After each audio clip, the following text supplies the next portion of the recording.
मेरे को ना आपको कुछ बताना था अपनी मदर के बारे में।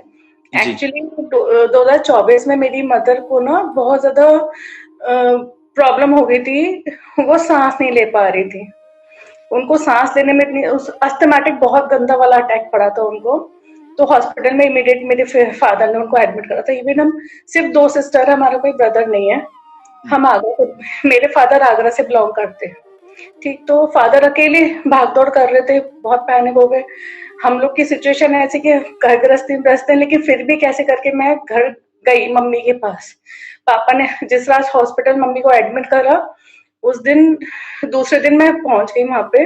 1 वीक वहां पे रही हूँ। इवन ये समझिए कि वहां पे मैं, मेरी बुआ वगैरह आई तो मैं उनसे बात कर रही हूँ कि वहां पे कोई गुड़गांव में कोई हॉस्पिटल है उसके बारे में। तो मम्मी के लिए हम दोनों बहनें ने इतनी प्रेयर करी कि ठाकुर जी प्लीज आपको मम्मी को सेव करना है। हमारी जो हालत थी, हमको लगा था मम्मी गई, मम्मी गई। बहुत बुरा हाल था हम लोग का, रो रो के। तो हम लोग यही बात कर रहे थे कि बस ठाकुर जी आपको रहना है, हनुमान जी आपको रहना है, कैसे करके मम्मी को बचाना है। वहां पे सही ट्रीटमेंट नहीं मिला, इतने ज्यादा स्टेरॉइड्स दिए, इतने सारे, मम्मी के पूरा शरीर सूज गया, बिल्कुल एकदम पत्थर जैसा हो गया। तो वहीं पर ही मेरी बुआ आई हुई थी मिलने के लिए। तो मैंने उनसे ऐसी गुड़गांव का कोई हॉस्पिटल में, उसके बारे में, उसका नाम नहीं लूंगी, बट वो थोड़ा सा हमने सुना था उसके बारे में, थोड़ा बदनाम है। लेकिन वही बारे में मैंने अपनी बुआ से बात करी कि ऐसा ऐसा हॉस्पिटल है, ऐसे ऐसे हॉस्पिटल में भी लोगों को परेशान होते। ठाकुर जी वहीं पर ही थे, सब सुन रहे थे। इवन आप ये सोचिए ठाकुर जी की लीला। मम्मी को वहां पे सही इलाज नहीं मिला, 1 हफ्ते बाद भी घर पे ले आए। बहुत बुरा हाल मम्मी का। वो फिर दिल्ली में गंगाराम लेकर आए, गंगाराम में शाम को 6 बजे करीब लेकर आए। 10 तक बज गए, लेकिन उनको कोई गंगाराम में बेड नहीं मिला, इमरजेंसी में भी। तो हमारे गुड़गांव में एक चाचा रहते हैं, उन्होंने बोला, सगे चाचा, तो उन्होंने बोला कि तुम गुड़गांव ले आओ। और उसी हॉस्पिटल का नाम उन्होंने लिया, लेकिन उसका नाम कुछ और भी है। ठीक, तो उन्होंने उसका नाम लिया। हम लोग रिकॉग्नाइज नहीं कर पाए कि वही हॉस्पिटल जिसके बारे में हमने गलत बातें सुनी थी। ठीक है, तो वहीं पर ले गए पापा। मेरी सिस्टर भी थी वहां पे, तो लेके गए। और मेरी बहन बोलती है, दीदी ये तो वही हॉस्पिटल है जिसके बारे में हमने सुना था।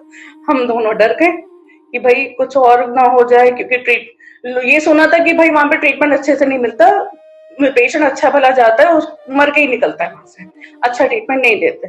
ये चीज सुनी थी हमने। लेकिन यहाँ पे यकीन नहीं मानेंगे, with in a month mummy का वहां पे लगातार ट्रीटमेंट चला। मम्मी आज हमारी पूरी तरह स्वस्थ है। और इवन मम्मी मुझे खुद अपना एक्सपीरियंस बताती हैं कि मम्मी वहां पे हॉस्पिटल में थी, रात में सो रही थी, वो वृंदावन गई हैं, ठाकुर जी ने खुद बुलाया है। फिर ये भी बोली कि हनुमान, एक बड़ा सा बंदर मम्मी का पैर पकड़ा हुआ है कस के। मम्मी कह रही मुझे छोड़ो, मुझे छोड़ो। मैंने कहा मम्मी साक्षात हनुमान जी थे जिसके लिए हम लोग प्रेयर कर रहे थे, हनुमान जी खुद आए आपके पास। और भगवान की लीला देखिए कि हम जिस हॉस्पिटल के बारे में बोल रहे थे कि वो हॉस्पिटल अच्छा नहीं है, ठाकुर जी वहीं लेके गए कि तेरी आज दिमाग की वो खत्म करता हूँ कि जो सोच तू गलत सोच रही है ना, उसकी बात वो गलत, तेरी गलत बात गलत साबित करता हूँ कि वो ऐसा नहीं है। तो वो चीज एक बहुत टाइम से मैं सोच रही थी आपसे ये बात शेयर करूं, लेकिन वो होता है ना लोगों का विश्वास भी कि उस चीज में डगमगा जाता है कि आप किसी चीज के बारे में गलत सुनते हो। तो वो चीज है कि मैं बहुत टाइम से सोच रही थी, आपको मैसेज भी कर रहा था इंस्टाग्राम पे, तो आपका कोई शायद रिप्लाई नहीं आया, तो इस वजह जब से। आप ईश्वर के सानिध्य में होते हैं ना,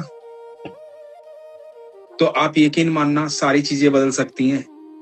जब राम जी के सामने रावण आया ना, पहले तो रावण राम जी के सामने नहीं आया ना, लंका में ही रहा, भाइयों को भेजता रहा, बाकी सबको भेजता रहा, है ना। अलग अलग योद्धा आए राम जी से युद्ध करने के लिए। जब राम जी के सामने रावण आया ना, और रावण का जब वध कर दिया राम जी ने, तो रावण भी कह रहा था राम राम, हाँ, है ना। तो जब आप ईश्वर के सानिध्य में आते हैं ना, तो कितनी भी नकारात्मक ऊर्जा हो ना, मान लो वास्तविकता में हो भी वहां पे, शायद वो लोग सही भी कह रहे हो, लेकिन आपने इनवाइट किसको किया? ठाकुर जी को और हनुमान जी को। अब वो गलत भी करना चाहेगा ना तो कर नहीं पाएगा, क्योंकि भीतर निवास उस समय ठाकुर जी कर रहे हैं। सही बात, बिल्कुल। हाँ, ये बात तो बिल्कुल सही बोली आपने। आप समझ रहे हैं? यदि कोई गलत भी करना चाहेगा तो नहीं कर पाएगा, क्योंकि अब ठाकुर जी उसको चलायमान कर रहे हैं, अब ठाकुर जी उसको निर्देश दे रहे हैं कि बेटा ऐसा करना है अब। जब आपका विश्वास हो जाता है ना, तो आप बंजर जमीन से पानी निकाल सकते हो। आपका विश्वास है तो भगवान पे कुछ भी संभव है, पॉसिबल है, क्योंकि उसके लिए सब कुछ संभव है। मैं एक बड़ी साधारण सी आपको इससे बात, माता जी की इस बात से मुझे बात याद आई। हमारा एक घर था, इस घर से पहले तो मुंबई में क्या होता है कि एक एज होने के बाद बिल्डिंग तोड़ दी जाती है, रीडेवलपमेंट में आ जाती है। ओके। तो जैसे 40 साल की बिल्डिंग हो गई तो रीडेवलपमेंट में आ जाएगी, बिल्डिंग तोड़ दी जाएगी, आपको मकान खाली करने पड़ेंगे, फिर कुछ साल बाद बिल्डिंग बनेगी, फिर आप आकर के उसमें रह सकते हैं। इस तरह का सिस्टम होता है यहाँ पे। तो हमारे वहां घर पे एक मंकी आता था, और बंबई में बंदर कहीं दिखाई नहीं देते। हाँ हाँ हाँ। तो वो सोसाइटी में आता था, तो पहले सब उसका विरोध करते थे। फिर वो स्पेशली, क्योंकि हमारे घर बुला लेते थे, हम उसके लिए फल लेके आते थे, तो हमारी कई बार कंप्लेंट भी हुई सोसाइटी में, पर अच्छा। हमारा उसके साथ मोह था। हाँ। तो अब वो डेली आता और डेली फ्रूट खाता बैठ करके और चला जाता। तो धीरे धीरे ये होने लगा कि कई बार जैसे हम घर में नहीं होते शाम के समय, तो हम उसको पहले दिन बता देते कि कल शाम को हम नहीं होंगे, कल सुबह 7 बजे आ जाना। अच्छा। तो अगले दिन सुबह एग्जैक्ट 7 बजे आ जाता था। ओके। तो यहां तक भी सब ठीक ठाक चल रहा था।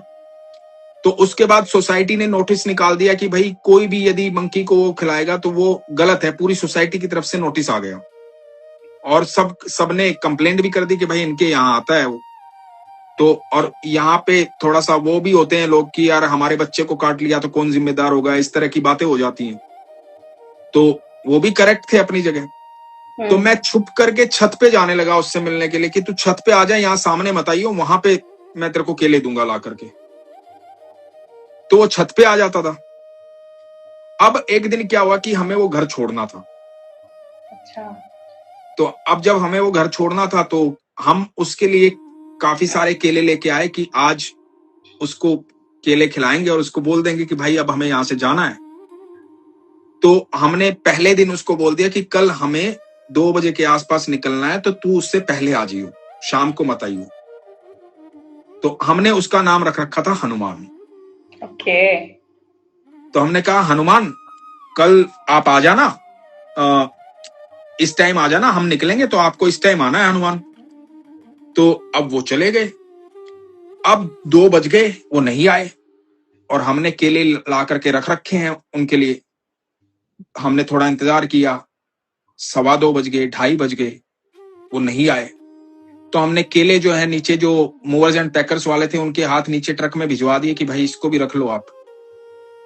तो जैसे ही वो नीचे भिजवाए 5 मिनट के बाद आ गए भाई साहब, अच्छा। और आके देखने लगे ऐसे घूर करके और बड़े अपसेट से।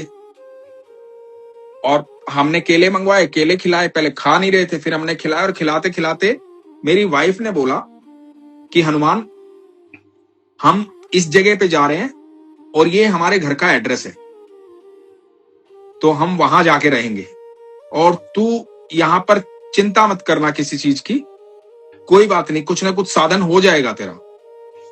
हम ऐसे बात करते थे उससे। तो मेरी वाइफ ने बोला कि तू चिंता मत करना और परेशान मत होना कभी भी, ठीक है। और बीच में हम ये भी बता देते कि सोसाइटी वाले इस तरह से कंप्लेंट भी कर रहे हैं हमारी, पर तेरे को ज्यादा नहीं सोचना है, वो देख लेंगे हम।